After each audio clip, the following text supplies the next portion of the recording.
be fun because he's great. So ladies and gentlemen, Tom Felton!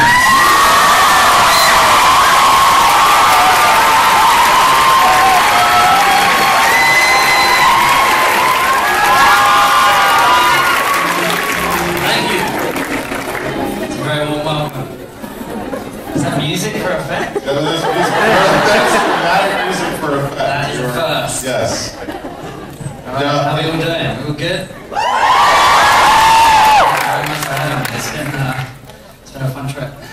I want to start this right off by talking about something that's actually coming up. One of our guests that we had here, Charles Baker, you guys are doing a new TV series together. We are, yeah. Very excited to talk about that. Yeah, we're doing a TNT show called Murder in the First. We shot the pilot in July, I think it was, and we found out a couple of weeks ago that there's going to be 9 more episodes to follow. So yeah. And it's actually shooting in LA, which is very uncommon nowadays. Yeah, exactly. Which is cool for me. I'm looking forward to getting out of the winter misery of London for 3 or 4 months. So yeah, we're excited to move over there for a while. That should be fun.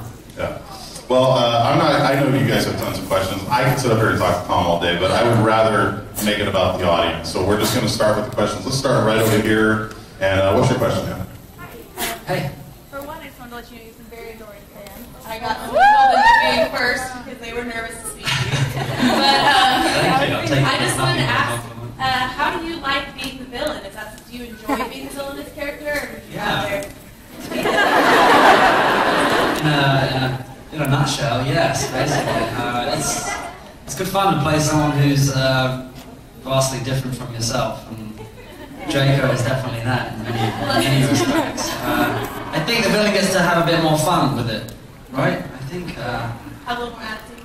Yeah, right? I think people secretly are rooting for the bad guy in some respects, so yeah, it's nice to see that Draco's got some love pretty much wherever he seems to go, so yeah, I'm thrilled about it. We always hear that in movies, it's more fun to play the bad guy than it is to play the good guy. Yeah, definitely. I can't really put my finger on it. I guess because it's good to be a good guy in real life, but when you get the opportunity to go against the grain, it's a bit more fun.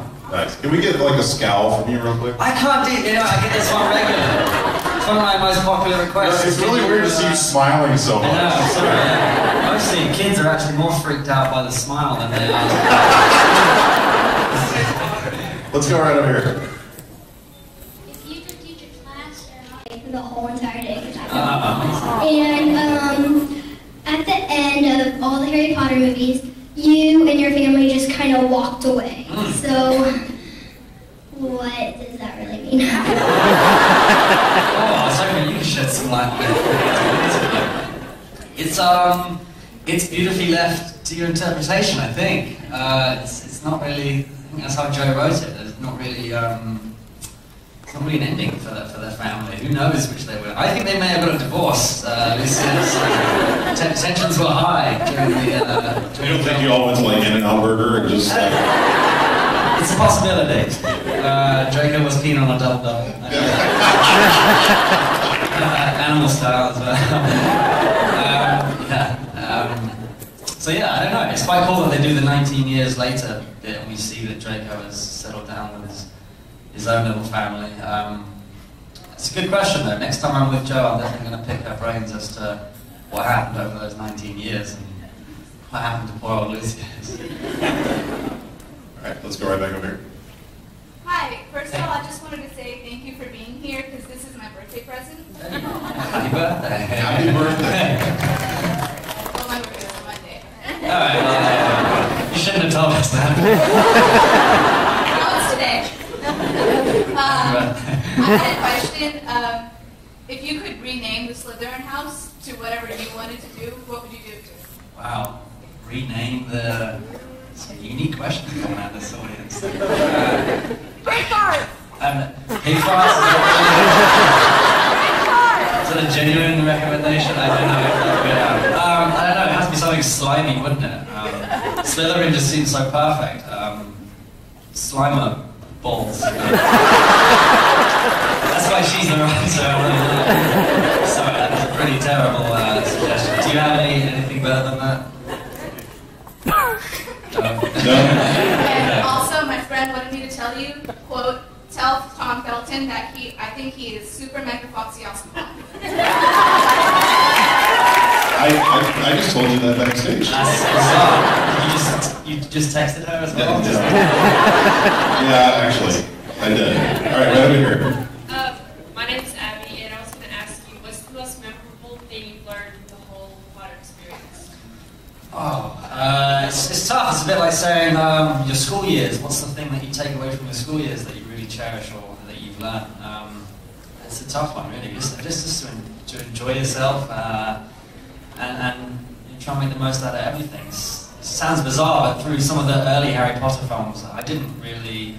It's not that I didn't enjoy it, but I didn't know quite what I was doing. As a kid, you just sort of get told where to go and you get on with your day and you come home.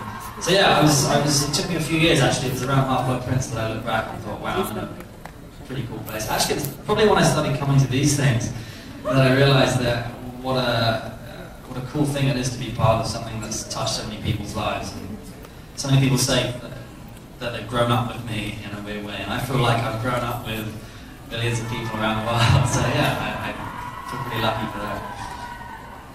Feeling on that day of knowing that was the last time you were going to shoot a Harry Potter sequence? Yeah, incredibly sad. I did that whole thing where I was like, this is going to be cool, this is going to be cool. And as soon as they said cut, I more or less just started bawling into tears. And using something else as an excuse, I think. I don't know what was that scene? What was that moment? Some of the last stuff we did as a group was the final courtyard scene.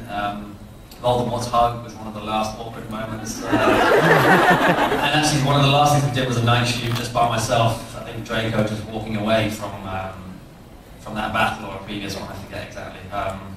Yeah, I hate to say it was classically British and anticlimactic, where we all sort of stood awkwardly, shook hands, and a few tears were shed. And then went to an burger, right? Yeah, but that double double, no, we don't have that in London yet. Well, it's been a pleasure having you here, and we really appreciate you taking time to do this. Ladies and gentlemen, Tom Felton. Please come stand up and tell you guys from here. Thank you very much, everybody.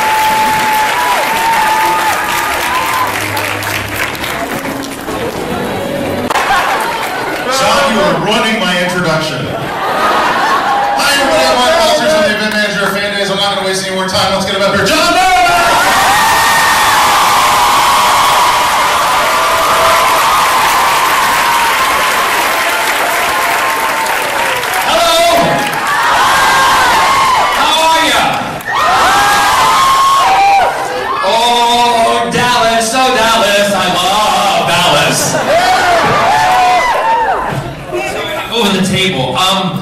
I don't know. I was a huge, well, sorry, not that any of you care about this because it's not just all about sci-fi. I was a huge fan of the show Dallas when I was a kid. And, yeah, so to come back always to Dallas is always a good thing. Hello in the front row. Why are there empty seats over there? If there are people waiting outside to get in and they want to come in, bring them in and put them in those empty seats. Hurry up, get in. There's empty seats over here. Over this way, there's empty seats. Empty seats this way. Open those doors right there. Who's the person in that door? I'm talking to you. Person there. Open the door.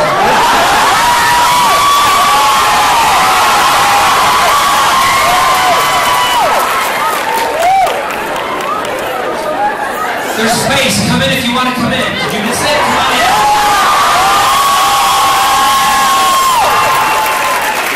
All right, well, let's come in.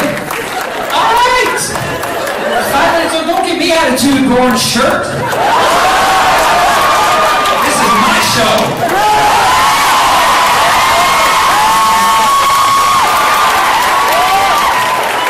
I love you! Thank you very much. This is all about you, so I don't give a shit about anybody else.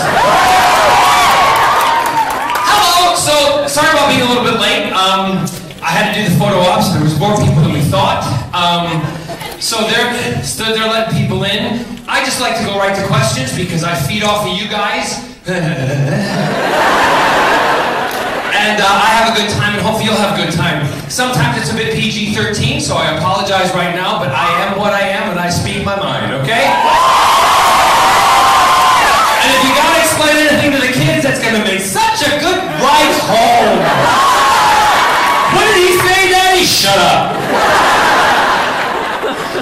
Don't worry about it. Okay, so I'm going to write the questions. Yes. Just pull it down, sweetheart. Just pull the mic out of there. Thank you. Thank you for helping her. Go ahead. From the Doctor Who show or the Torture show, which was your favorite episode so far? I never answer favorite questions. Seriously, because once I say what's my favorite, that's it. It's done. I can never change my mind. So I never say what is my favorite show, whatever my... So any of you are going to come up and say, what's your favorite song, what's your favorite this? Don't ask it. But I have had a lot of episodes that were really good and a lot of fun to be in. In particular, I love the episodes, of course, the first episode where Captain Jack appeared, the empty child, in Doctor Who. And in Torchwood, I have to say all of the series and every episode is they're loves of mine because they're mine. The show is mine. You know, it was created for me, so I can't fault any of them. Even if some of you do, you can just piss right off. I don't give a shit. Is that all right? Thank you, sweetheart.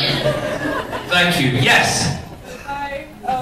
Thank you so much for coming out here. I'm going back and forth just so Sam knows. I'm going left to right. Yes. Her mic's not on. Hold on, sweetheart. Now try it. Here, ask your question. Thank you so much for being This one. There you go. Now speak. Oh, thanks.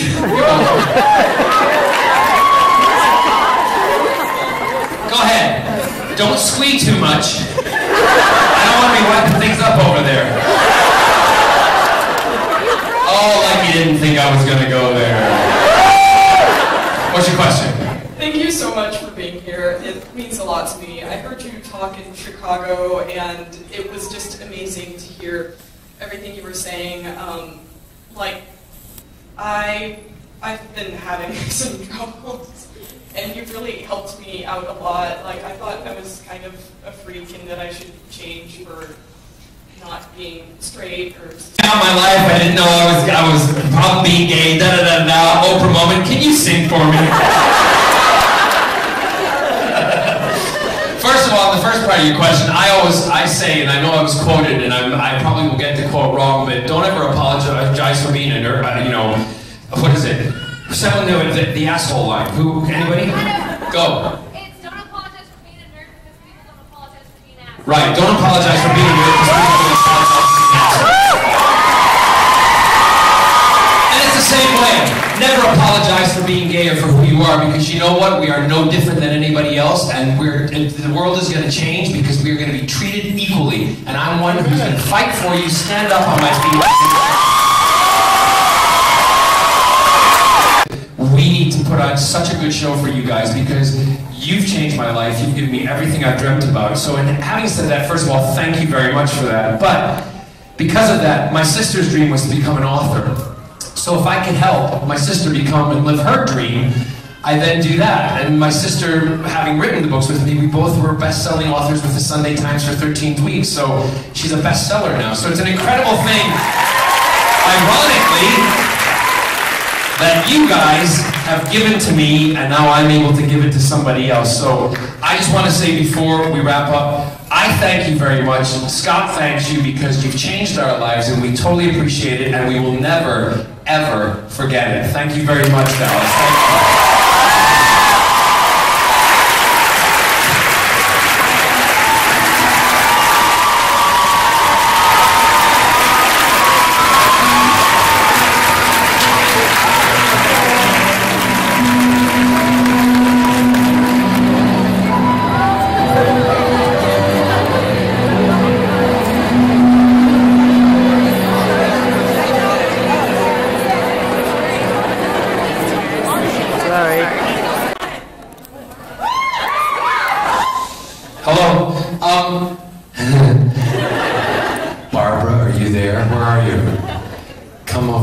Thank you. Thank you guys. I didn't want to lose her. Sorry.